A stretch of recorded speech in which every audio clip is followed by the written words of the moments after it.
Greetings and salutations.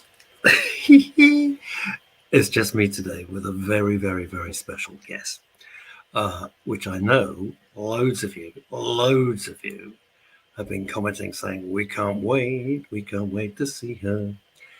Do you ever feel, it's Wednesday, by the way, we've made it, unbelievably, yeah. We've made it to Wednesday. They call it Hump Day. Never quite sure what the hell that means, but, one never knows. You might get lucky. I'm What's Left of Russ Kane. This is The Daily Show on Men's Radio Station. There is so much to talk about, like crazy amounts to talk about, like stupid amounts to talk about. Do you ever feel you're living in like a parallel universe? Oh, cheers, everybody. This is my second sort of vast espresso, because that's the only way to keep going. Cheers, everybody. Good afternoon to you, Barry J. Allen. Should that little jackanapes, that ne'er-do-well, the shaven head troll that is Philip Dave, ever return, he'll be back in a few weeks. He's just horribly busy. And let's not kid ourselves, Rupert Murdoch has a hell of a lot of cars that need polishing. I'm just leaving it there. I'm saying nothing else. Do you ever feel that you're living in a parallel universe and you're permanently like, what the hell is going on? Let's say hello straight away to New York State with Asa Don Brown. I like the other photo, and I like it with all the initials after your name. Good day from the other side of the pond. And Mandy Miller, good afternoon. Good afternoon to you, Mandy. Do help yourself to a delightful cucumber sandwich. I had the ends cut off, especially for you, Mandy. And hello, everybody. What are you doing in Scotland? I'm very confused. Was it your son getting a doctorate, or have you blagged a doctorate? What the hell? I think it's your son. And I love the picture. Was it your grandkids, the two little kids? Adorable. Lovely. I love it when people share photos.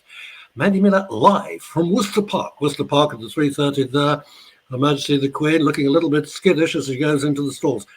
Mandy Miller, you're making bread. I wish I bloody was. I'm getting broke.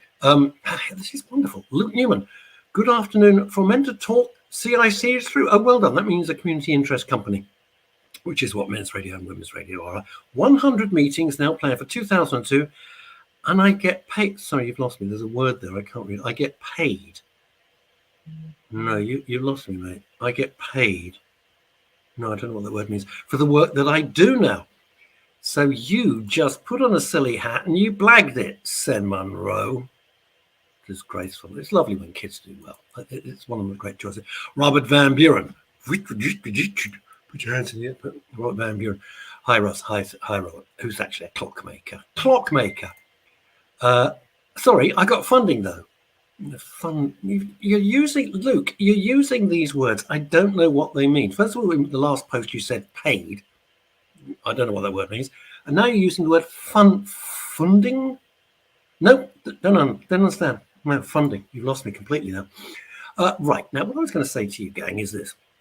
Before we go on a special guest, do you ever look around the world and you think, what the bloody hell's going on? Is it just me? Right, so we'll get on to the main meat of it in a second. I was just curious that Alec Baldwin,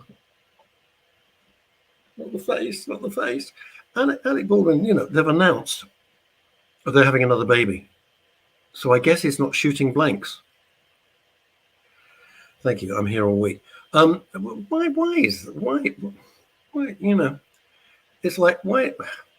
No charges, no nothing. No, the woman's dead. Little kid's got no mum. Husband's got no wife.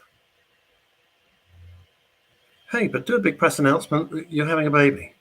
Gives a good goddamn. Paul Andrews, that's a little smiley face. Now that, it's not a smiley face, it's a smiley face. As I got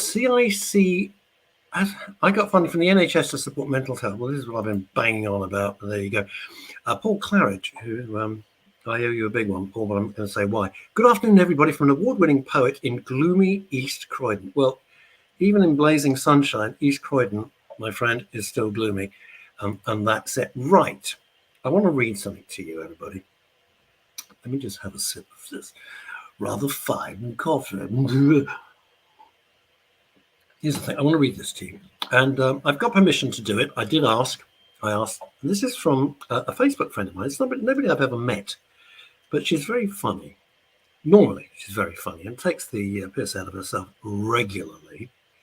And her name's Angela Collins. And I don't know about you. I don't care. Two multimillionaires get into a scrap. It's not I don't care. I care about the issues. I don't care about them any more than they care about me. They couldn't give a monkeys. They don't care about you. They don't care about me. They only care about themselves. Right, Angela Collins. Let me do this. Read this out to you. Final word on the Smith Rock debacle. Listen to this. When I was 20 years old, I took my recently bereaved father to see his favorite comedian, Ken Dodd.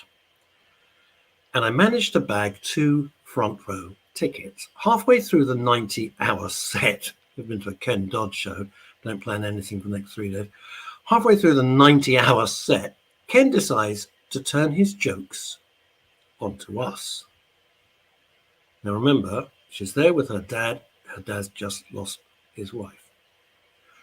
And so Ken Dodd then looks at my 57-year-old father and goes, "Ooh, is that your wife, sir? You must have a big bank balance."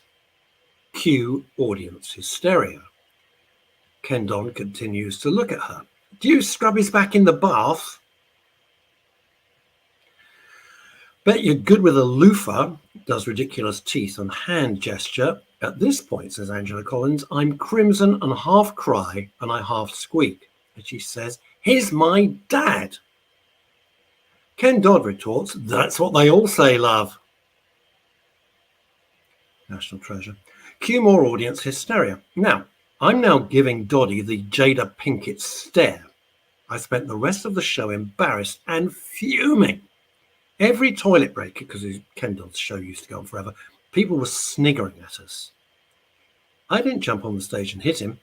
I didn't swear, but I was effing furious. Sometimes in life, you just have to take it. But I tell you this, many is the time since I dreamt about sticking that tickling stick right up his jacksie. And that's what happens when normal people, normal, not multimillionaires, billionaires living in their bubbles, have to encounter real life. That's the difference. That's the difference. Right. I thought rather than my opinion, or indeed your opinion, which is always most welcome, I would ask someone who would really know. Arguably, the greatest stand-up of all time was Richard Pryor. I never dreamt in my wildest dreams that I'd have any association with Richard Pryor. I mean, why on earth would I? And yet, through the tangled web we weave, I got to know his daughter, Rain Pryor. And unbelievably, we've become good chums. She's coming over to London. We're going to spend some time together with her and the family. We've become really good friends and got some other stuff, which I will talk to you about in due course, especially if you like this chat. So I got hold of Rain and I said, look, the only person I really want to speak to about this, tell Will Smith to spend a day with me in Croydon. Yeah, your life, Paul, is unbelievably horrible and tough. Precisely so. So I said, Rain, would you be willing to talk about this? And she said, absolutely. So this was the first time I've been able to show it because of our scheduling. I recorded it on Monday night, late because her time is late. Azadon Brown, I'm going to come on to your comments after this. Oh, I'll do it now before we start the show. You should check out Jim Carrey's view on this. So I'm with Jim Carrey all the way. Jim Carrey is sickened by the Oscars standing ovation for Will Smith. Yeah, because what all those idiots are saying is it's fine. Don't like something, just go up and punch them. Absolutely. It's the open door to violence. Violence is never, ever the answer. But if my wife went on public television in front of you and said that she'd been having a long affair and still continuing to have a long affair, I'd be pretty steamed up too. He's live from USA. Here we go. My conversation. I think you're going to find it really interesting and understand it perhaps a little better than we do at the moment. Here's Rain Pryor. On a cryogenic chamber going to another galaxy, you may be the only person who doesn't know this, but at the Oscars, there was a whole hoo-ha, right? When Chris Rock made a gag, Will Smith took offense, walked up and slapped him as hard as you like, and then started to F him from the audience. It's caused a big hoo-ha. And of course, everybody on social media has an opinion, especially usually Doreen, the hairdresser from Stoke-on-Trent, who's an expert. First, she was a COVID expert, presumably. She's a global expert, and naturally, she's an expert on everything that goes to Hollywood, although she thought it was in Cricklewood. So I thought there is one person who encapsulates and can properly put an accurate view on this, because there's so many areas. So I reached out to my chum, and live from Baltimore, it is Rain Pryor. Ooh, hello. Could you be a little less showbiz when you go hello? I can't be. Okay, fair enough. Don't make me come across the water and smack you. And slap me. I loved it. There's been so many hilarious memes today. Thanks, by the way, for joining me today. Yes. But one of the memes that killed me, it says "Mark safe from Will Smith today." You know those little signs, with little flags and everything. Aww. Now, for those who don't know, let me just put this in some sort of context. Rain is a stand-up comedian. She is a writer. She is an author. She's directing and producing a play right now in Baltimore. So, because we're miles away in different time zones. Yes. Plus, which is very pertinent as well, she is the daughter, of course, of one of the greatest comics of all time, Richard Pryor. Now, every comic's hero. What's your take on all of this?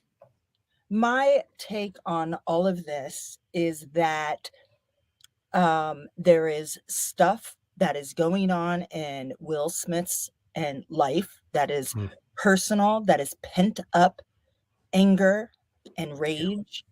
And Chris said an hacky, lowbrow, not so funny joke about Jada Pinkett's hair and the reference to G.I. Jane, the movie, and Will reacted from his emotions and decided to get up out of his seat and smack Chris Rock across the face in front of millions of people watching. Millions and millions of people. Yeah, and then globally. Out. Yeah. Now, in America, of course, where this is also seen, our show is also seen. That bit, because it was on a time delay, they managed to bleep out the F words, which he said twice. That amazed me more than the punching, actually. Australian TV. And Australia, it was live. Britain got to see it, because I had people do Oscar parties. I couldn't think of anything more boring, but there you go. And so the Americans didn't see the full, I was going to say, impact, no pun intended. And also the camera angle, people say, well, you didn't see his hand touch his face. You didn't actually see it. You heard it. Wow. Did you ever hear it? Boy, oh boy, did you hear it.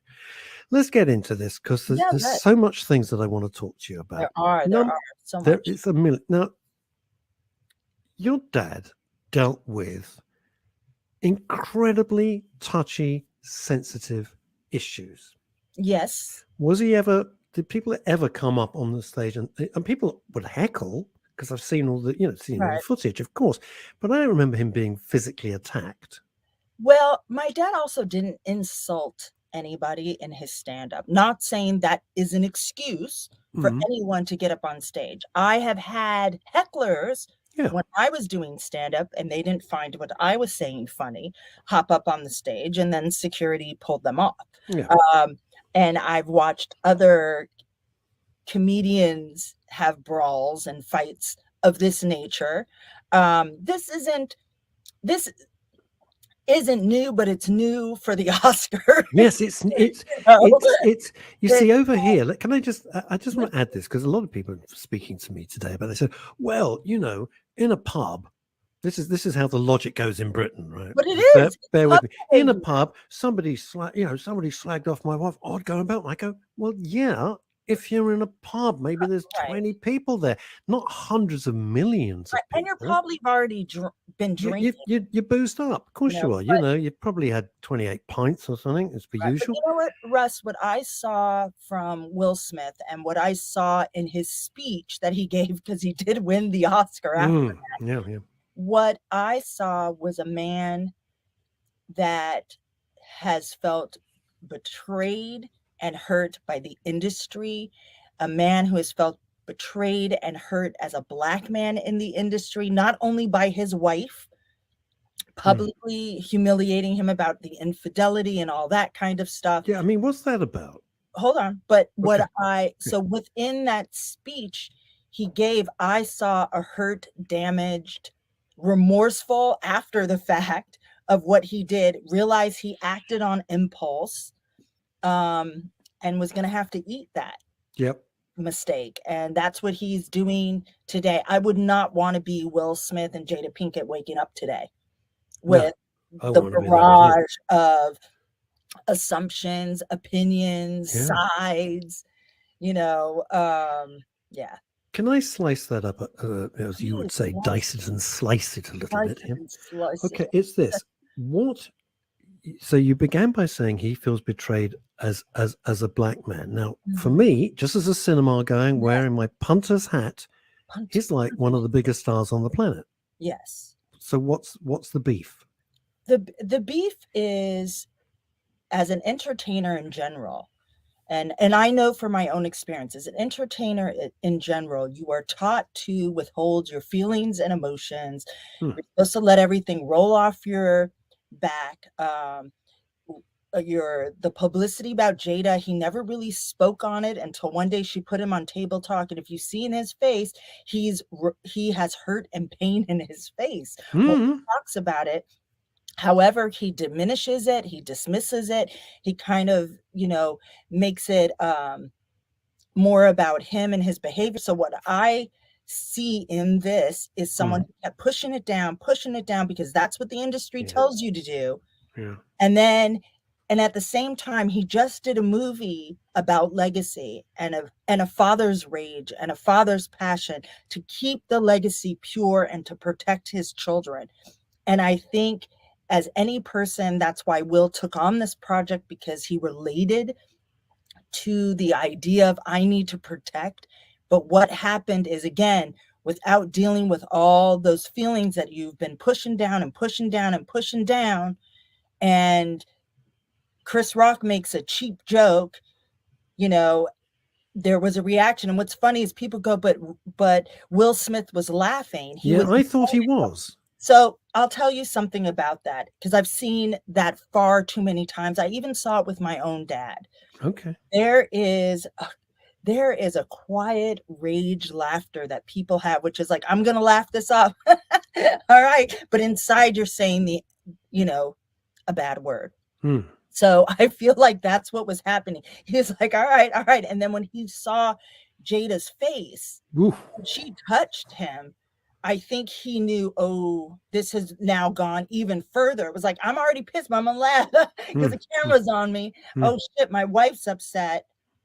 Now I got to do something. And it was just when you're caught in the moment. There's no ifs, ands, or buts. He was caught in the moment. This wasn't a planned thing. This was rage against the machine, and he acted so inappropriately. And what he did was so wrong. However, not saying and diminishing, however, I understood it. Only from that perspective, I understood it, but I don't condone it. It's not okay what he did. There needs to be some form of accountability, but we also have to respect that the police did come, and Chris Rock is not pressing charges. So this is something now that lays between them, and that's it.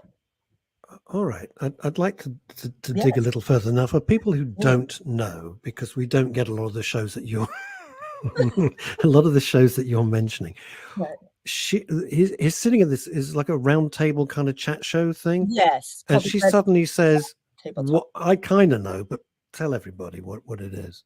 So she has a talk show called The Red Table Talk, where she has intimate conversations about their life, about their kids, about other celebrities. Oh, It's she's the host. She's the host, is She's she? the host, yeah, Okay, host right. along Okay, with we don't have that. We her don't have that beautiful here. mother and her daughter, and yeah, it started off online and then has grown. So yeah, Okay. Red Table Talk, and when talks emerged, which she didn't put out, about her infidelity and entanglement, she called it. She then addressed it, decided, let me try to get ahead of this publicity machine, addressed it. Of course, it blows up, it gets worse. Then Will came on because he didn't say anything. He didn't want to say anything because, again, the machine says, if you don't say anything, it blows over, nobody, blah, blah, blah, don't give it any weight. But he did, and you could visibly see the hurt and pain and betrayal he felt in that moment. And I think this is something that has been brewing for a long time as a relationship, as being a celebrity, and the weight that people don't get. Like, you think, okay, you have all the money, but you have people who take your money. You have jobs, you have this, you have that, you have everyone calling for you, a way you're supposed to show up. That's too much for any human being. And he broke. We saw it, and now he's paying the internet price for it. The internet price. Yeah. Let me ask you this, and I could only, I wouldn't be so brave, except for the fact that I know you and we communicate. Yeah. What would have happened if the host had been white and Will went up and did that, or vice versa? Makes no difference. What would have happened then? Oh, I think police would have immediately showed up, and maybe they would have escorted him out. But at the same time, yeah, I think that would have happened. Yeah, I think right away first response would not have been, oh, was this a joke? Oh, was this part of, some kind of rouse or whatever you want to call it? Yeah. So that's what I think. I think he would have immediately been escorted. Maybe they would have gone direct to break. I did think, look, as a comedian, like I said, I was offended by Chris Rock's joke only because it was below his intelligence and below his humor to do that. And, at some point, somebody, if it's not Chris, it's going to be somebody. And if it wasn't Will, it would have been somebody else. Like, I think people are just pent up with so much emotion right now in life. We've been crammed into our homes, seeing the same faces for the last 2 years. Yeah. There's it's affected everybody. Yes. And then we just managed to break the surface and take in a gulp of breath, and boom, Ukraine. Right. And I don't know how you're perceiving it over there. I know there's a lot of commentators going, hey, nothing to do with us. It's Europe. Screw it. We're not getting involved in another foreign war. Over here, you have to understand, of course, it's Europe. You're well-traveled. You're an educated person. But there's out of 360 Americans, a lot of people going, well, where's Ukraine? Middle East, Far East, China? Right. And who the hell knows? For me, it's a very little bit personal, because my family was originally from Ukraine. Wow. So, was from later on Belarus, where it became Minsk, Russia, and so I have my own historic weird connection through my own Russian Jewish ancestors there. So I have tremendous empathy for what's happening. I don't know how these things happen, though. I don't have that education. But I see the struggle, and it pains me. It's horrendous. Over here, the pain is palpable, and it's not people for once. It's right next door. That's you see, this is the thing. I watch a lot of the American commentators, and they go, "We're not sending troops on the ground. We're not going to do this. We're not." I understand that, because it might as well be on the moon. It's so far away. For us, it's a 2-hour flight. Right. Which means it's about a 3-minute missile flight, if you catch my drift. But it's a 2-hour flight. People would go there, to vacation. I've been to the Ukraine. I've been to Russia. I went to Estonia, Lithuania, Latvia, St. Petersburg, and boy, was that sat nav ever wrong. All you wanted to do was go to Baltimore Central. Right. And they took me there. And they took you, they thought, wait a They were like, minute. oh, you meant Lord Baltimore. Yes. Oh, Lord. See. Now, Yes. what this also, this hoo-ha brings up is there, I just want to preface my remarks by this. God forbid Will Smith's wife had been, let's say, suffering from cancer or having undergone chemotherapy or radiotherapy, right? Mhm. And she'd lost her hair. The joke would have been appalling, Right. obviously. But she wasn't. Okay. Nonetheless, it's an illness. A lot of people have speculated perhaps he didn't know. I don't know. But nonetheless, if he did know, it's completely tasteless and tacky. Right. If he didn't know, there's a bit of wiggle room there. I'm not defending, I wouldn't defend personal comments because I don't like that sort of thing. But again, it brings to the point that comedy suddenly is being censored. And I know this is an extreme because over here we've got Ricky Gervais, who you're familiar with, Frankie Boyle, I don't know if you're familiar with him. He pushes it as far as you could go. And of course, Jimmy Carr, who specializes in very offensive joke, but you know it's going to be offensive. And that's the difference. I think that's the difference here. Just so you know, Chris Rock is knowing to stick it to the establishment, not known to stick it to individuals in a way that makes you go, And I think that was part of the rub, which was you hurt somebody I cared about. Like I said, Will's reaction was completely wrong, but I also think comedy today is soured. I feel like, the insult comedians have taken off and they do very well with it. And then at a point, it's like, okay, so, we make the commoners laugh kind of thing. And this, even for Chris, I just think it wasn't his best. No, it was what we would call it was a lame joke, and none of this would have happened because I actually like him as a comedian. His energy is ferocious. But if you take somebody like an Anthony Jeselnik, who most people over here were going, well, I just and when he does the roasts, or when he does his stand-up, he is brutal. But those are roasts. That's the difference. Yeah, I mean a roast. That's and you know what you're going to get when you hire Ricky Gervais to come up. You know you're going to get insult comedy. Do you think Will Smith? We don't know if Will said to Chris, "Don't use that joke." Yeah. Oh, maybe. And what happened, and he did. We don't know, so we can only see the reaction and the anger and the violence that happened on that stage for that violence moment. is never, but putting aside, my local pub, it's never the answer, is it? No, it creates more problems. What message does it send? If you don't like that, to me, right. And I know he was provoked, totally. And I can get very, very angry. And if I lose it, I lose it, and I can't control it. I'll admit that up front. Me too. But to me, it opens the door like, well, if you don't like that joke, just go and smack the guy. Does it though? I mean, well, that's my question. My thing is, if it was in a comedy club, maybe, but that does happen in comedy clubs, by the way. But already, but I don't know if to me that opened the door. I think everyone was the faces I saw, and then reading afterwards, the commentary on the internet was just like people were shocked and appalled. They did not, I don't think anyone thought, oh, now I can do that. So I think that thought is kind of, okay, let's run with the hysteria kind of thought. Yeah. When actually what I would like everyone to do is take a stop and a pause and see the both ands in the situation. But I'm one of those.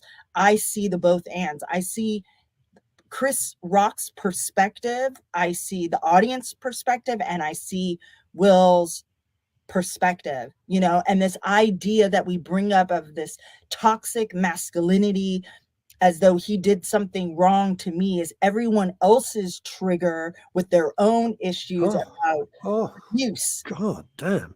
I mean, this is, it's opened up a can of worms with, everyone's bringing, yeah. you see, so right, which is why I love talking to you, because everyone brings their own luggage to this. Yeah, Like, they do. there's women on the internet going, hooray, because if that was my man, I'd want him to stand up for me.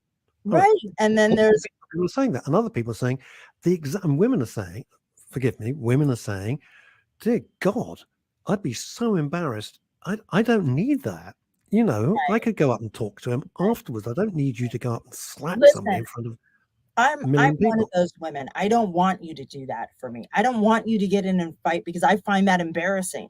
I'd rather go home, cry, have that, I Mm, could kill him and have my own rage and allow me the dignity to have my own feelings about it while you, my spouse or friend, support me in how I'm feeling. However, mm, you have to look again at the relationship that they've had. You mm. have to look at this is a man again who had pent up. This isn't someone who maybe he flies off the handle. Maybe he does. Then we have to deal with that. But what I saw and watching his behavior, his physicality, and then the remorse I heard, whether it came out in words, it did not, but the remorse I heard in his voice when he was giving his acceptance speech said to me he punished himself already. He knew Mm. what he did was wrong. The trouble is, and please don't be cross with Please. me, but I'm not an actor. You're You not? act. Well, you say that. That, But the point is, when somebody does that, you yeah. think that part of you goes, oh, that's quite touching. And the other part goes, oh, shut up. Because I don't believe anything that comes out of your mouth. Because you can on cue pretend you're in love with somebody. You can laugh. You can cry. You can do this on cue. That's what you get paid millions to do. I can't do it. Absolutely. But they do. Yeah. Of course they do. And How? go ahead. Sorry, go on.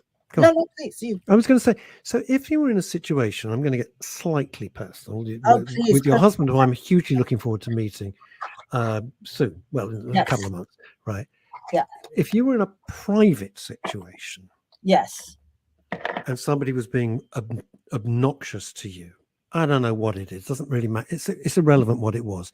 Would you be annoyed with your husband if he took a pop at the person? So when I was running for office, Dave Vane stood up for me at times, and I would ask him not to because I said, you're creating fuel for them to engage you and to keep attacking me. Like it's not stopping. Explain about the office, because some people won't. Well, I ran for, so in the United States, I ran for to what do you call it? A city council, we call it. City For council, yeah. a district and I ran to be city council of my district in my area of Baltimore, Maryland, where I live. Right. And my husband did stick up for me at times, and I got upset at times because I felt it created more drama than necessary had he just let them do what they're going to do because that's what they do. But he loves me and wants to protect me. So I understood it, even though at times it really upset me, and it did not help all the time. Sometimes it deterred people. But Rain, this crosses the line between the professional situation and the personal situation. Now, I wouldn't know that I've been in a situation where something happened with my partner, and she only told me afterwards who the person was. Right. Had I known at the time, I would have exploded. It was a business. It was an unpleasant business thing, and it was horrible. I'm not going into any details. I would have gone up and gone insane. Right. And I think deliberately, the people had left. We left the club, and I then explained who it was. And I thought, I don't know if it was a good thing I didn't know or a bad thing, because I would have really liked to. But that would have been embarrassing. Right. Well, yeah. I mean, yeah. And at the same time, like I said, having had that experience, on a lesser level, I wanted to be able to allow it to blow over or to let it pass. Now, also, I have been in the audience when a comedian has said the most misogynistic, inappropriate thing to me, like about my dad. It was a very well-known comedian. I will not say their name only because they're now deceased, and I think it's not fair because they can't stand up for themselves. Except in the Stephen King film, of course. I was humiliated. Ugh. I felt, and the whole, you're talking 200 and something so people. So just to position it, you're in the audience and the guy's on stage and he starts on you? Yep. It's just and it was humiliating and I was embarrassed. And I did the same thing as Will, like when you have that little laugh, like, I'm going to kill you. I'm going to kill you. And afterwards, what was funny is I didn't say anything to them. They came to me to say, hey, I hope, and I'm sorry. It was just a, and I said, I didn't like it. And I said, don't do it again. But that was it. Like, because in me, again, you have that suppression of, you don't want to look like a fool. You don't want to blah, blah in the public eye. So I tried to keep it. But they were they just riffing on it? They happened to see you, because it's not part of their routine. You don't turn up to every one of their shows. I mean, you're not a planted stooge. So they saw you and they thought, they decided to make mention that I was my dad's daughter. And wouldn't it be nice to get some Richard Pryor daughter, vagina is basically how but it was the other disgusting word. Yes. Okay. And it was humiliating. What? But it happens. Like, I know comedians do that, but what's funny? It's also it was misogynistic. It was rude. It was all those things. But I know that comedians, listen, you're not a comedian because you're well behaved and life is great. You're a comedian because you're depressed, you're angry, you have social issues, life treated you wrong. Like, you don't see someone from like the royal family stepping up and telling jokes. I know some of them are the most depressed, I don't mean depressing, depressed people I've ever met. But they are. It's therapy for them. I get it. It's therapy for me. Yeah. I got a therapy for me, but I keep it more in control. Comeback about the audience was funnier than the joke he told about Jada. Even when I heard the joke, before I saw what happened, like before I saw the whole Will thing, I thought, ooh, Chris, no, come on, man. Because I know about her alopecia. Like, so I didn't. Yeah, I just thought she had I'll be absolutely honest, I thought she had an edgy haircut because she wanted to be hip and cool. I don't know. Because it is hip and cool now to kind of shave, if you have that kind of face, to shave your head and whatever. It is. It's like a popular thing. Although, a lot of women of African American descent are doing that. No, I'd like to ask you this. Yes. Again, I'm treading carefully, but I feel I can ask you. I was reading a lot of it. It just fascinates me because it just opened up a Pandora's box of so much stuff. It's like one gag, and you think, look at these issues suddenly being unpacked in front of us. A black, no, you prefer, if I say women of color, over here I'd say a women of color. Any woman's hair is very special to them. Yes. Obviously, it goes without saying. Is there a specific thing about black women or women of color and hair? Is that particularly a no-go area to joke about? No, because we joke about it amongst each other.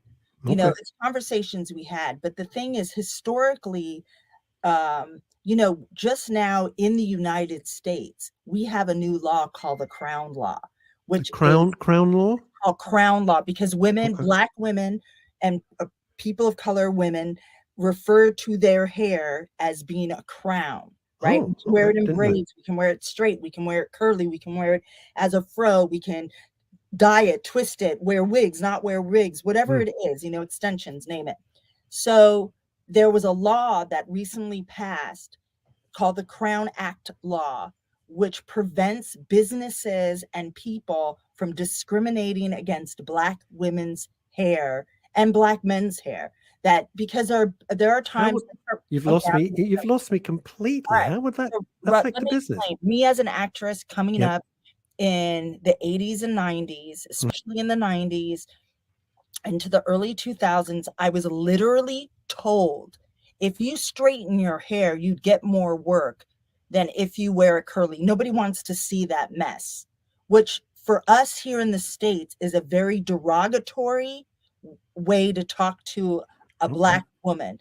My hair should not be the subject of a conversation, nor should I have to conform to what we here in the States refer to as somebody else's whiteness, or because No, I get it. Okay. yeah. So that's what Okay. it's about. Yeah. I didn't. No, I see. I didn't know that. And her alopecia is very sensitive to her, which is, Sure. so it came out that, you started hearing things, oh, is she sick? Does she have cancer? All this stuff. So then she came out and said, I have alopecia. It was a very intense moment for her. You could tell she didn't really hesitated to really talk about it. And then boom, she put it out there and dealt with it. But it doesn't mean she doesn't live with the fact that she doesn't have her coiffed hair that she normally has had before. Could she wear a wig? Yes, but she chose to be who she is in that moment and stand up, and to have another Black man from the stage in front of millions of people then joke about it was offensive to her, and it hurt her.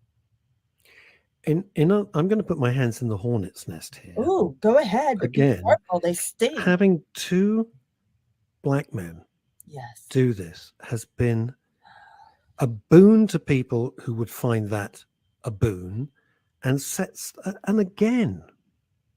things back. It to me, did. that's just me. I'm not a politician. No, it did. Everyone's talking about it. Like, that's the last thing you want to see. You know what I mean? Especially as we're trying to make our way in the world for equal opportunity, equal access to things. That's the last thing you wanted to see, because it allows the other side, not because white men don't do it. They do it. Of course they do all the time. Obviously. Yeah, all the time.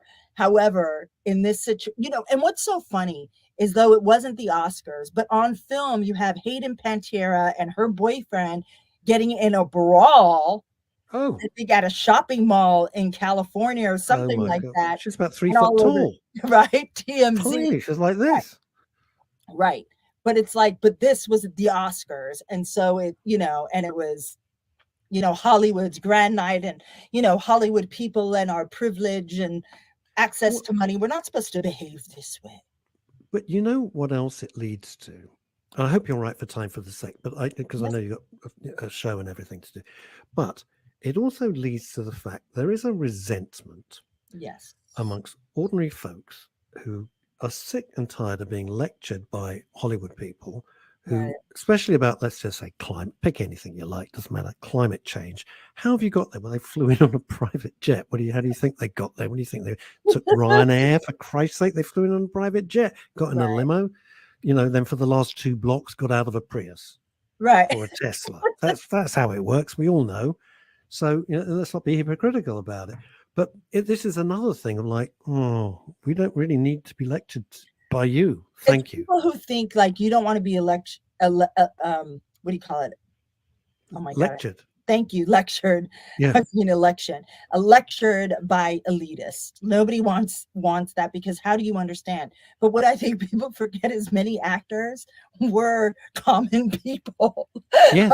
Many actors came from small towns or from bad neighborhoods and, worked their way up, and many, many, many people are used for their like you have Ice-T, Ice Cube, so they use that situation to propel their careers forward. Let's eat it up that they were in a gang. Let's eat it up that they were part of that. They talk bad about women. Let's use that to fuel the publicity machine. No, bad publicity is good publicity. Tell that to Gary Glitter, but but that's where we're at. I mean, and so I understand, people going, I don't need Brad Pitt or, Sean Penn or whoever talking about me. But little do they know Sean Penn actually goes to Haiti and actually will go to the Ukraine. And he's been to, people do. But some people don't know that. So why should we hear from them? But these are people who are using their money privilege or privilege to help or make positive change, although maybe sometimes their personalities don't match with what Well, they're doing. I mean, number one, it can be very abrasive, and number of course two, I it think the problem that we have with any of this is, does it come from the heart? Is it real? Or are you jumping on whatever the latest bandwagon that's rolled up the high street? Oh, I better get on this so I look Right. current and good, and I'm Well, going to get employed. it's interesting you said that, because also again in Will Smith's acceptance speech, he talked about, I'm about love and I'm learning about love. And I felt like, at what point did you miss to say, but I didn't act in that manner just There now? you go. That's, There you go. like I did not present myself as who I say I am. And I'm feeling the shame of that, and realize I have to get back to that place. But I also know when your ego is present for what he did, because it had to be present. You went up, you slapped somebody, you sat back down, you felt the remorse of that, and the ego took over. And instead of just getting up there and accepting the award and saying, before I accept my award, I want to apologize for the fact that I did not act as the man that I say that I am, we all would have embraced him. But people then job done. Job on. done. You would have said, I mean, over here that way, Russ. Only Rain Pryor. Well, of course. But it might have another story. Oh, but over here, in Britain, we would have said, look, I effed up. I'm really sorry. I shouldn't have. And Chris, I didn't like your gag. I shouldn't have done that. Right. I apologize. My fault. Okay, let's move on. And I think everyone would have said, all right, kind of. If there was an apology there, and it was meant. That's because people are pretty forgiving. I mean, he's a hugely popular guy. Hugely popular. You love his films. There you go. And he can act. And there we are. How does this leave comedy now? My final point, because I must let you go. But how does this... Comedy. Listen, comedy's comedy. We pick up our pants and we move on, There's a reason I don't... It does have a different connotation over here. We talked about it. I don't do comedy anymore because I don't like to sit in that fuel. Like I'm too positive and happy of a person to want to, talk about. Sometimes I think about it, but I'm not.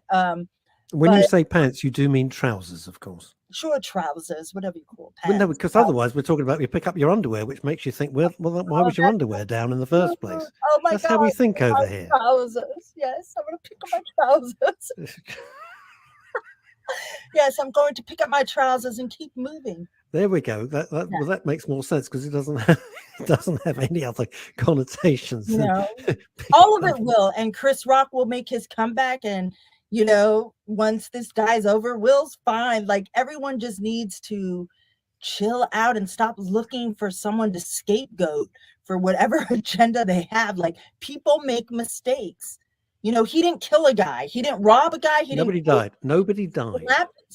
He slapped somebody hard on national television in front of everyone. Yes. Was it an assault? Yes. But did Chris press charges? No. No. Let it go. Also, for once the picture isn't frozen. See what I did there? Oh, I see that. I'm going to kill it on stage in Baltimore. No, here's the thing. But for somebody... props to Chris. Right, the joke was crap, but he kept going.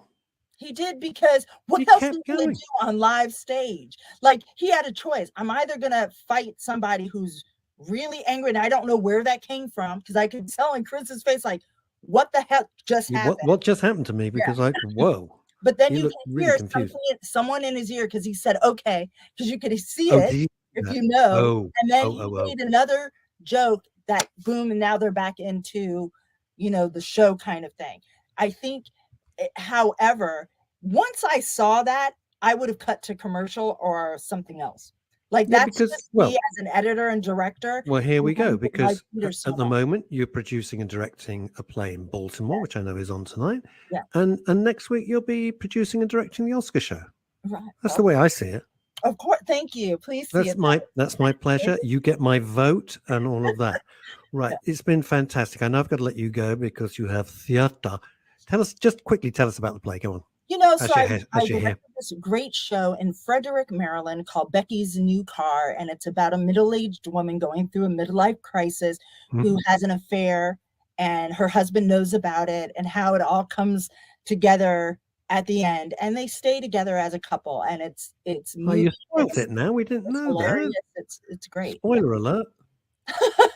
Well, you Is it? can read it, and Is it it all comedy? shows up Is in it? there. Is it? Yes. Is it a comedy, presumably, It or is a comedy. light-hearted? No, Oh, it's a good. comedy, and that's what's really lovely. It's a lot of fun. My actors are great. Look, I love directing. I want to do more in television and film, and I get very excited working, bringing a writer's vision to life. It's the most fun I've had in the last 2 years of COVID. That yeah, it brings me so much joy to do this. I'm out of the If house. it puts my life into perspective, my Right. biggest excitement today is that I went to the dentist just for the hygienist, Oh, and she said, "Well, I haven't seen you for 2 years." I went, "Yeah, COVID. I can't right? sit Why here don't you and dig you're it in my up? face, and you know you're Right. 3 inches from my face, so sure." So that puts it in perspective. You're directing a fabulous and producing a fabulous play, and I Right. go to the dentist. Rain Pryor from Baltimore. How's the weather there? Was it getting Oh my spring-like? God, it's flurrying outside. It's supposed to be spring and 60 degrees. And Flurries, snow oh, flurries. snow fly. I thought you said something else. It's flurrying. Oh, Yeah, not marvelous. No, that's furrying. It's no. I thought, flurrying. what the hell? Moose fur dropping Yeah, down. no, it might as Oh, you well Amer- be, but it's All right. Okay. hilarious. It Oh my doesn't make gosh. sense today. Well, all right. Listen, we'll drive safely. Have a Yeah, thank wonderful rest of the run, thank and you. thank you so much for joining. Really, really appreciate it. I Bye always enjoy talking bye. to you. Cheers. Bye. Cheers. Get you, Missy. There we go.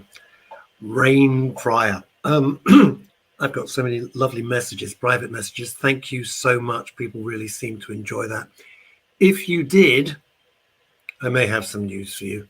I'd really like to know if you liked the chit chat with me and Rain. Facebook user, good, honest interview. Thank you very much. David Stark, who, David, I wish you'd leave the house occasionally, mate. Just occasionally. David Stark, one of the nicest people on the planet, one of the greatest experts on modern music you will ever wish to meet. Great interview, Russ and Rain. Thanks, David, coming from you. That's a huge compliment. Let's go to David Wimble. I'm looking forward to seeing later in the week. Morning, Russ. Great interview. Like Rain said, no one was killed. Move on. Mandy Miller. Wish the play came over here. Sounds amazing. Well, I've been trying to drag her over. She's coming over like June or July. We're going to hang out, which I'm really looking forward to. Linda Dave. Is your son still at home? Hi, Linda. I loved the pictures on Mother's Day, by the way. They were adorable. Big hair, don't care. That was you, Linda, not Phil, obviously. Although he did have big hair and he didn't care. So good, says Linda Dave. Emma Webb, Russ, you and Ray made sense. Every word. It's fact. Thank you very, very much. Good, honest interview. Yeah, did that one. So wonderfully spoken, says Mandy Miller. Paul Claridge in East Croydon. Whenever your life is shit, just think, thank God I'm not standing next to Paul Claridge in East Croydon with my life in danger every day. I find myself in total agreement with Rain. Azadon Brown from New York State. Rain Pryor, I wholeheartedly agree. Back to Mandy Miller, who says my mother came from Belarus. Fantastic. A lot of people did. And Tony Murray, thank you. I'm glad you asked various questions. I appreciate that. I really, really do. So many things came out of that. I've got to tell you something that I found out yesterday, gang. With this, Chris Rock is about to go on tour. Now, by the way, I don't think this was a setup. I think it was a real thing. He's about to go on tour. His ticket prices, are you ready? His ticket prices have gone up from $40 to $400 a piece. And that, ladies and gentlemen, is showbiz. That's right. He's going on a big tour in the States, and his ticket prices have gone up to $400.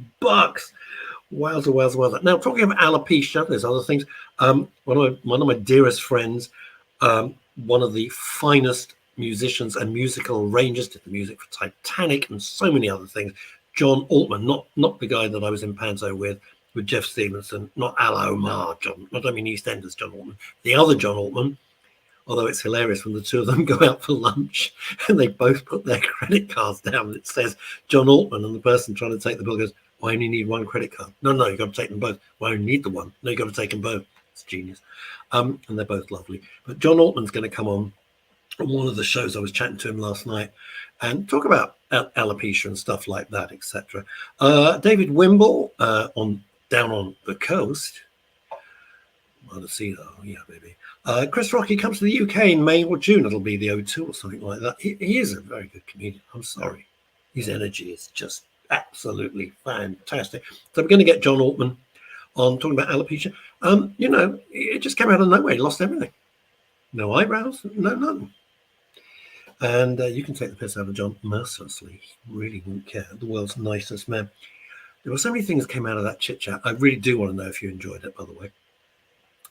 Russ, you should get both John Altmans on the show at the same time. I was at John Altman's house a few summers back before we all, you know, our lives went down the toilet. And it was John Altman's house, and the other John Altman was there. I took some photos. It was hilarious. John Altman meet John Altman. It gets quite confusing as well for them, which is very funny. So much stuff came out of that. One of the things was writing for comedians. Back in the day, I used to write for a lot of the sort of light entertainment. When we had light entertainment shows, you remember like Hale and Pace and the Russ Abbott Show and Brian Connolly and all of those sort of shows. And I used to put in material for that. And those guys were lovely. I have to say that Hale and Pace, Russ Abbott, who I had the pleasure and honor of working in Panto with twice, one of the nicest men you would ever wish to meet. But some of the others, dear God,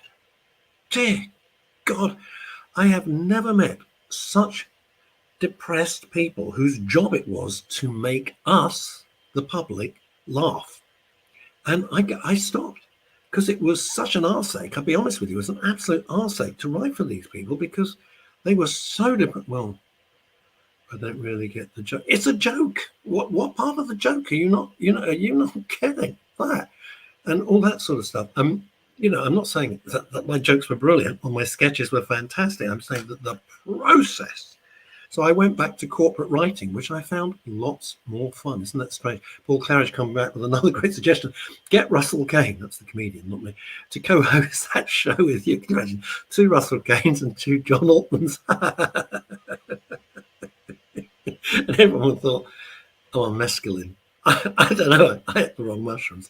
David Stark, looking forward to the John Altman. Known him since 1968. John Altman's got a book out, by the way. I'm going to get him on to chat about his book because I know that you will love it. It's right up your street. All the anecdotes, fantastic anecdotes that he's got. Yeah, writing for comedians was I'll tell you a little insight. Into what it's really like in showbiz. Well, we got like a few minutes, right? I'll give you this. I saw they were many years ago. I saw they were. Ramsey says I loved Hale and Pace. Yes, Hale and Pace. They still make me laugh. I'm very nice guys, extremely nice guys.